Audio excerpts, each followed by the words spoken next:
told you there was an unseen threat beneath the surface of the Chesapeake Bay. A force slowly choking the life out of our most precious estuary. We're talking about more than just algae blooms and dead zones. We're talking about the very building blocks of life gone rogue. Nitrogen.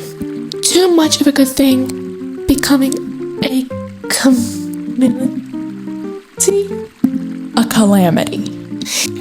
From farms upstream to oysters in the shallows, every ripple, every breath of the bay, it struggles. And if the bay struggles, we all struggle. If you want to improve the Chesapeake Bay, contact the Chesapeake Bay Foundation. That's 188-SAVE-BAY or 1-888-728-3229. That's 788-SAVE-BAY. And welcome back. This is Carmen and Gianna, where we take a deep dive into the impacts of nitrogen in the Chesapeake Bay and how to bring it back alive. So, Carmen, when we talk about nitrogen pollution, what's the most immediate environmental impact people might notice in the bay on the eastern shore? What does this mean for the environment? That is a critical question, because nitrogen, while vital for life, is one of the bay's biggest environmental villains when there's too much of it. So, Gianna, we talked about the most biggest environmental and economic hits, but what about the most less tangible and equally devastating social costs? How does the polluted bay affect the lives of the people who live on the Chesapeake Bay watershed? That is a crucial point, because the bay is not just an ecosystem. It is a deeply woven into the fabric of life of millions of people. And when it suffers from nitrogen pollution, so do we. The most direct social cost is often public health.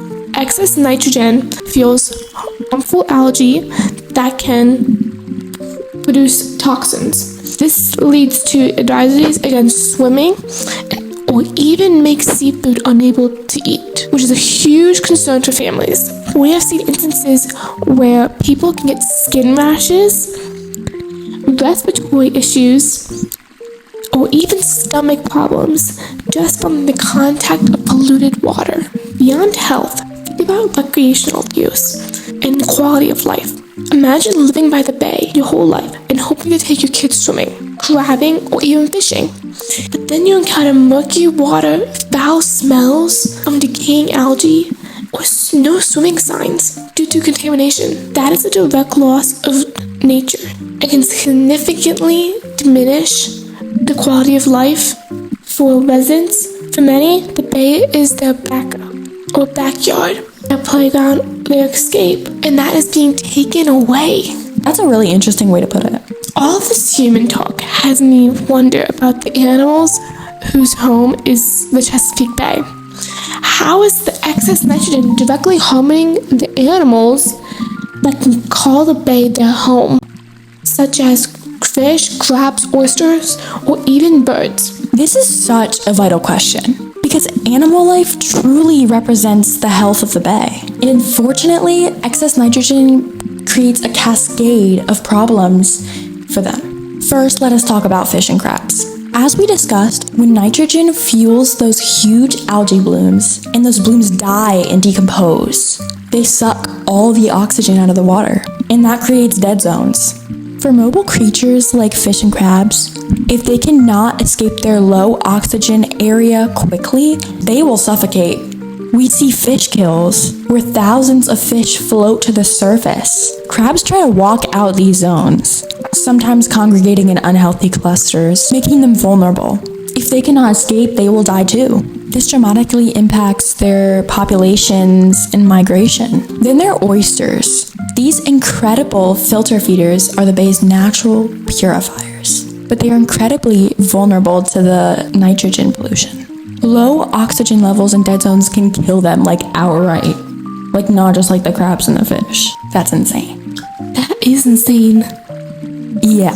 Plus, certain harmful algal blooms can produce toxins that accumulate in oysters, making them unsafe for consumption by humans and other animals, or simply weakening them. And it does not stop here. Think about the birds that rely on the bay. Many species like osprey, eagles, and various waterfowl depend on a healthy population of fish and shellfish for their food. If the fish stocks decline, or if the fish themselves are unhealthy due to toxins, it directly impacts. Is the water in your area bad? Is the quality of it poor? Call Blue Water Baltimore. They are an organization who improves the water quality in Maryland, mainly in Chesapeake Bay.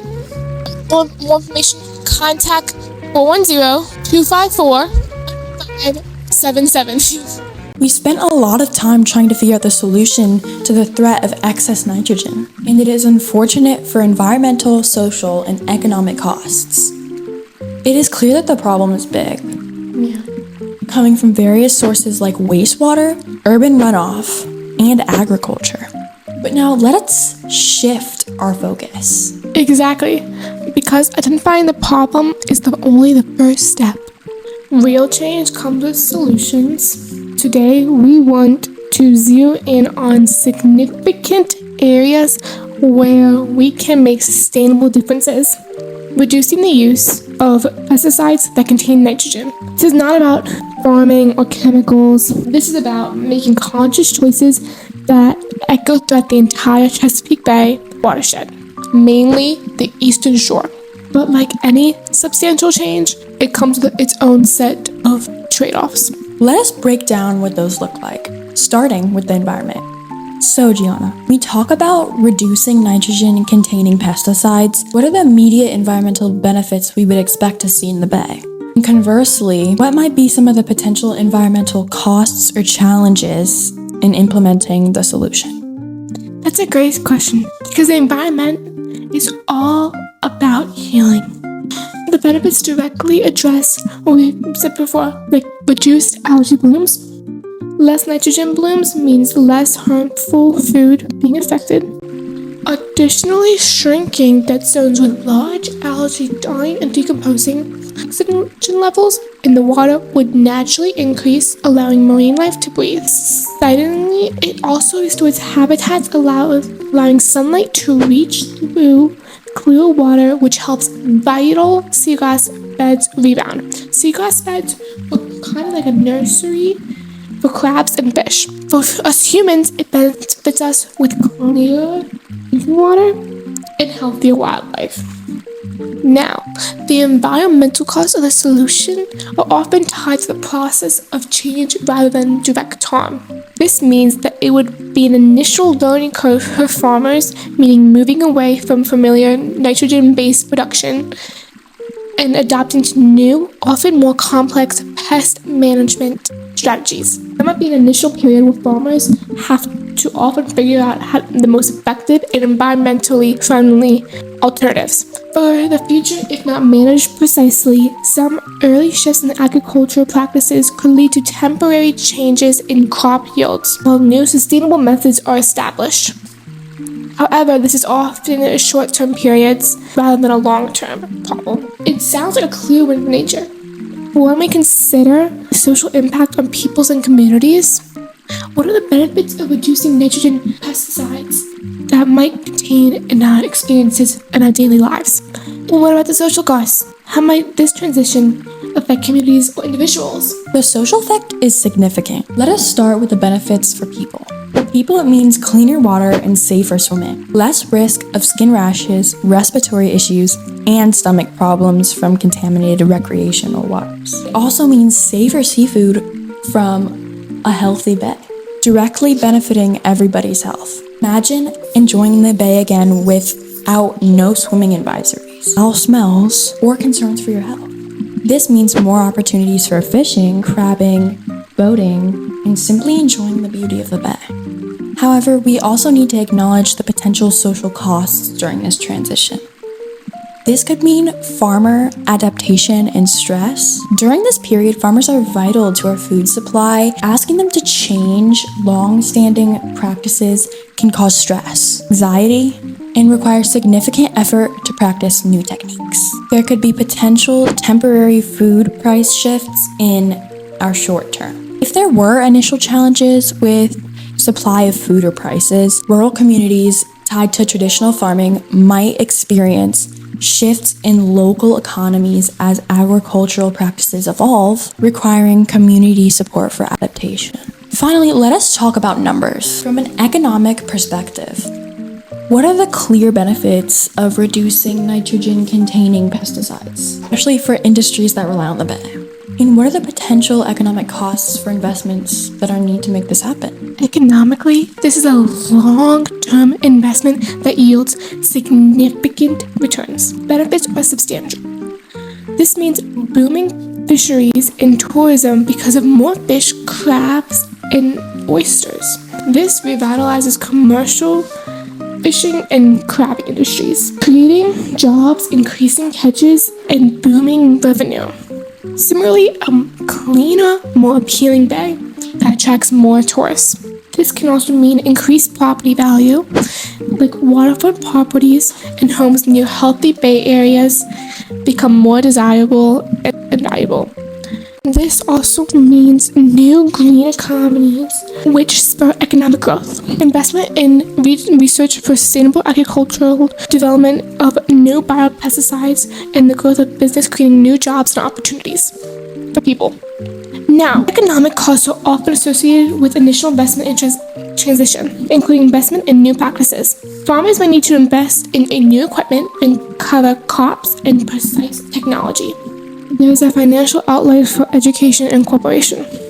Also, funding for research and development into effective non-nitrogen pesticide alternatives and sustainable farming methods. Importantly, governments and organizations may need to provide funding to help farmers make transitional and migration their immediate financial risk. Also, there may be temporary marketing adjustments such as supply chains adapt to new agriculture practices. As we wrap up today's deep dive, it is clear that the story of nitrogen in the Chesapeake Bay is complex. But understanding its environmental, social, and economic effects is the first step towards a healthier future. Absolutely. We have seen the excess of something essential, like nitrogen, can lead to devastating consequences for suffocating dead zones and struggling features, impacting our health and even general enjoyment. But we have uncovered the immense benefits that come from targeting a solution like reducing nitrogen containing pesticides. Indeed, from clever water and thriving wildlife to stronger local economies and revitalized communities, positive chain reaction is undeniable.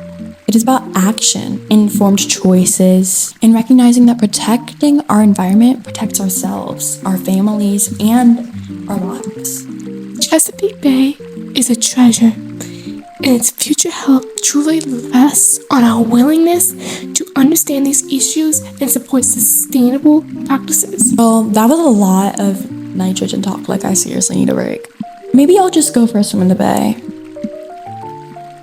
Once it's dead zone free, of course. Do not mistake an algae bloom for an enthusiastic clean smoothie. You might regret that. It's actually a good point. Remember, folks, the bay might be complex, but at least it's not trying to assemble IKEA furniture. Or teach an parallel park. Until next time, stay clean, stay green, and let us keep fighting for the Chesapeake. Yeah!